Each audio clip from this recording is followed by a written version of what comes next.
Hey, watch Eric Kramer. See, he sees the blitz. They try to sneak it in. He has time to adjust, and he does. He sees the coverage here and here. So he's going to try to pick this and come outside, and it's all on the brain of Eric Kramer. That's the first part. The second part is Ingram. Watch him get below his pads and drive for the first down. First and goal at the 5, and Enos is upended this time. Loose ball, and let's see, the ball may have been blown dead at about the line of scrimmage. Maybe a loss on the play. Hardy Nickerson, the veteran middle linebacker, the former Steeler, forcing the play. Right now in the lineup for the Bears, they have Enos as the tailback and Ty Halleck as the fullback. It'll be second and goal. The one thing that this Tampa defense doesn't have is they're not real big. They're built for speed to run this way. They go sideline to sideline. So the Bears are trying to hit them right in the face. Second and goal at the 6-yard line. They go to Enos again, and Curtis Enos there's a punch in the face. His way down to the 1-yard line. Yeah, that's what I'm talking about. See, when you have a defense that's not real big up front. Samp is shaken up. Hey, he'll get up. He's a tough guy. Now, that's one of those things when you start seeing fuzzy things and lights, and you get up and you play through it. But when you don't, he's your biggest guy at 310 pounds. So what you do is you just go straight at them, and you make their lack of size work against them. Robert Chancey comes in at fullback. Third and goal at the 2.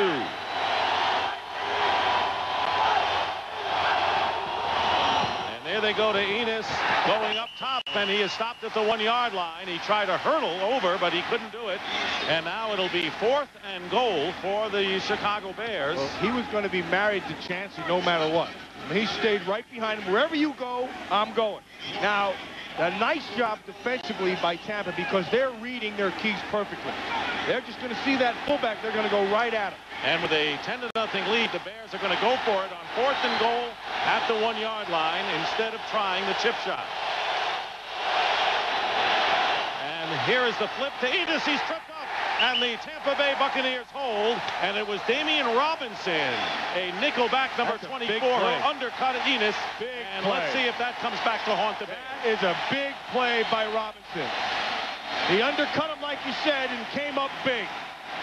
And the Buccaneers finally hear cheers for the first time from this capacity crowd. Following the big goal line stand by the Buccaneers, they take over on their 1-yard line in a tremendous defensive effort to hand off to Mike Allstott for a couple of yards. And so Dave Wanstead electing to try for the touchdown instead of a field goal. Well, here's the third down. It's just going to be Enos straight up inside, and you can watch. And he was just a magnet for guys. Right there is Damian Robinson. Watch right here. Damian Robinson and Regan Upshaw.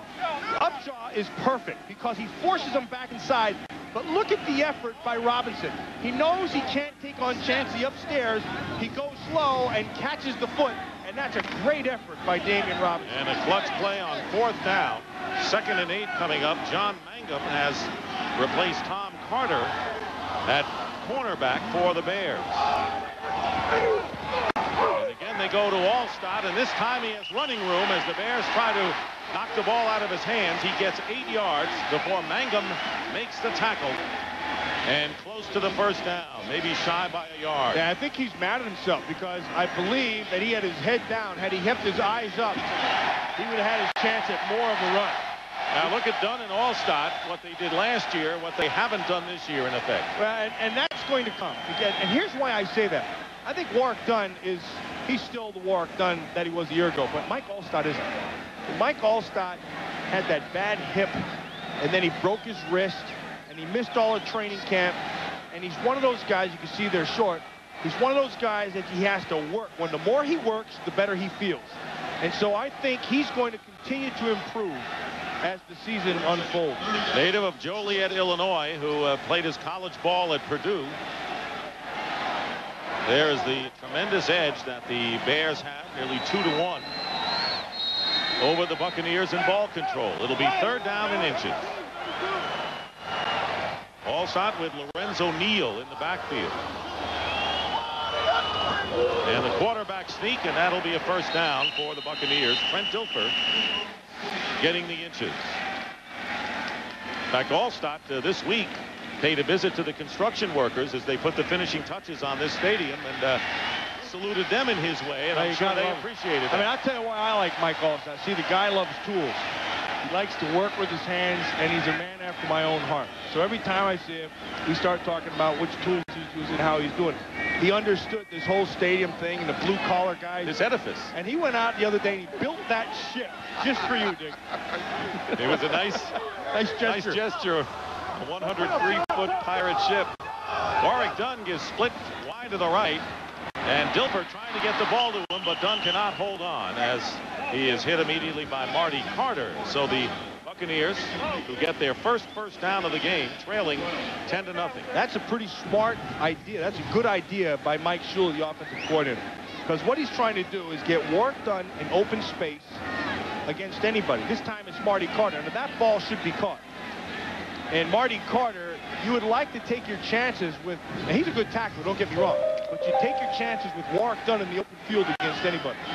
Came into the game with 9 receptions to lead the Buccaneers. They face 2nd down and 10 from the 12. Dilfer's pass and a fine catch made by Dunn. And Dunn makes the reception, a pickup of about 4. You know, you ever see that? You see an easy catch is dropped and a tough catch that's caught. I mean, watch it. He catches this thing off his head. It's up high. Now watch. He's just going to pull it in, and you use anything. You just have to have control. This happens to be his shoulder pad and his head. That's a great effort. To make sure that ball didn't hit the ground for a trap. Fine effort by Warwick Dunn.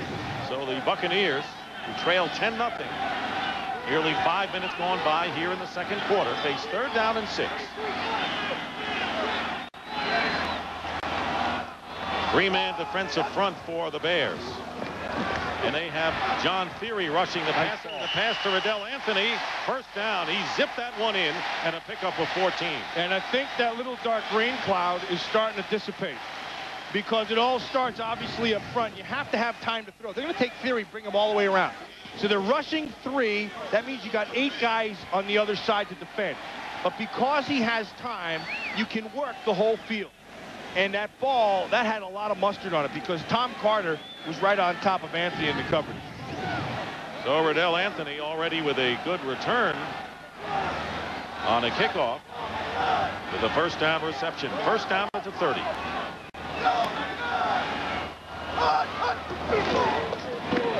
And the give is to Mike Allstott. And that is the Allstott that the Buccaneer fans remember from a year ago. Yeah, that's what I'm saying. Now, he's going to keep on coming. And did you see at the end of that play how they tried to rip the ball out of Allstott's hand? Because the one knock on him is that he'll lay it down.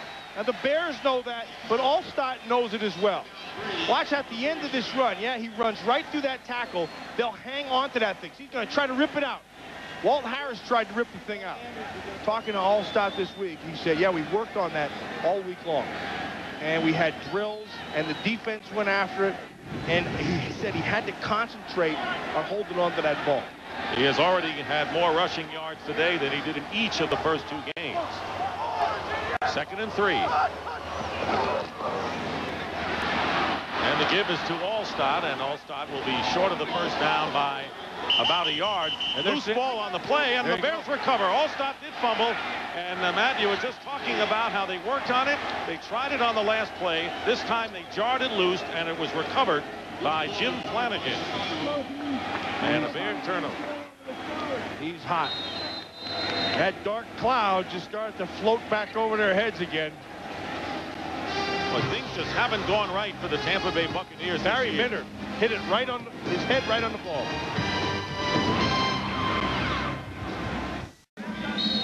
Mike Allstott fumbles, and the Bears have the ball in Tampa Bay territory. Alsherman Singleton, in his 2nd year from Temple, replaces Jeff Gooch at strong side linebacker.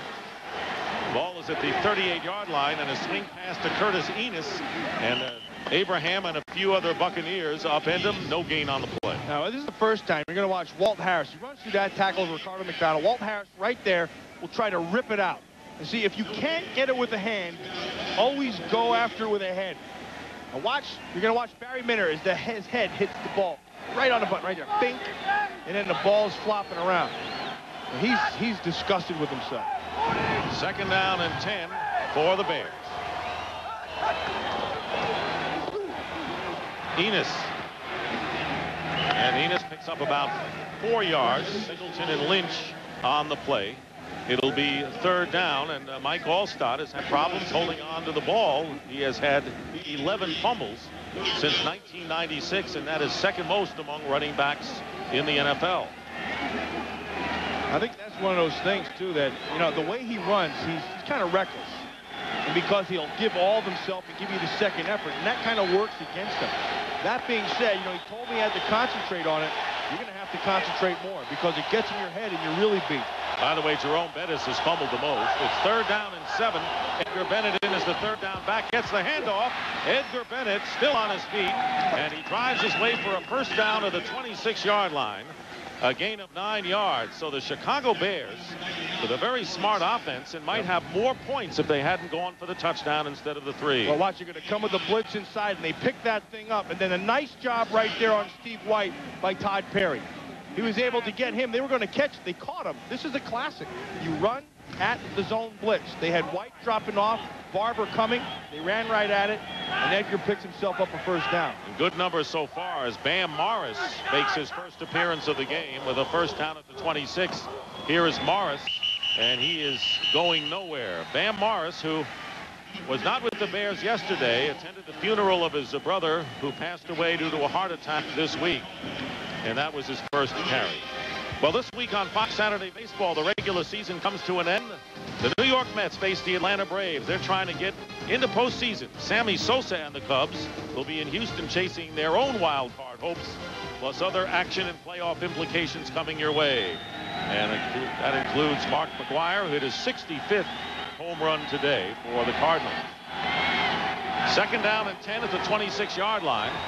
And here's Kramer's pass. It's an underneath pass to Alonzo Mays, the rookie tight end, and he's got it, and a gain of about 7. You know, I think the one thing to remember about Chicago is they're starting to build with young guys, and Alonzo Mays is one of the guys they can build on. You know, talking to the coaching staff, they say this guy makes phenomenal catches, and in the games he's not quite shown that, but it's going to happen. It's just a matter of time, and Mays getting comfortable in there. He dropped a pass and fumbled the ball last week. But he makes that reception, setting up third down and 5. And here is Kramer pumping once, and his pass is caught. And that'll be enough of the first down. Chris Penn, the former Kansas City Chief, and a gain of 9 yards. And I have to say that Eric Kramer is operating like a surgeon today. He looks sharp. Dr. Kramer is on, calling Dr. Howard, Dr. Fine, Dr. Kramer. Dr. Kramer saw that he had man-to-man outside, and he had Chris Penn all by himself. I had to get a How many doctors were you trying to get in there? Well, he had man-to-man. He saw it, and that's good. They went play action, came right out, boom, hit it perfect. Bam Morris, the tailback. Robert Chansey, the fullback. And a fumble. Bears got it back. And let's see. Valerio flopped on it. Robert Chansey coughed it up. Oh, now they've changed it. Well, let's see. Let's wait for the official call. Valerio thought. Bears ball. Yeah, that's right. Chris Valerio. They have to listen to me. See, Valerio thought it was a hamburger, and he jumped on it. He was down inside. You can only say that about a guy who played his college ball at Pennsylvania, Indiana. From Hershey, right? Pennsylvania. Indiana University, Pennsylvania is where he went to school. The ball comes out. Watch, Valerio's working inside. Nice job of blocking Sapp. They doubled him. And then, because the ball happened to fall right at his feet, after the Chansey fumble, he's right on top of it. Second down and 8 at the 11-yard line. So Buccaneers failed to get the ball back. Bears trying to capitalize on Allstott's fumble as Kramer is hit and out of bounds is Bobby Ingram. So that will go as an incomplete pass as Hardy Nickerson came in and knocked Kramer down to the grass.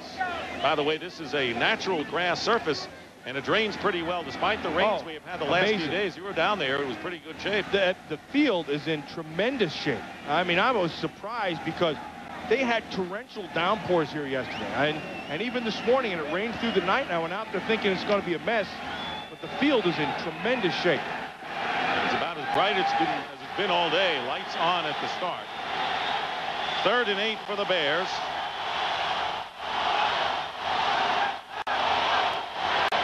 And Eric Kramer getting some time. And now going into the end zone, in essence, throwing it away. It was intended for Mays, the tight end, and he had to get rid of it in a hurry because Warren Sapp was all over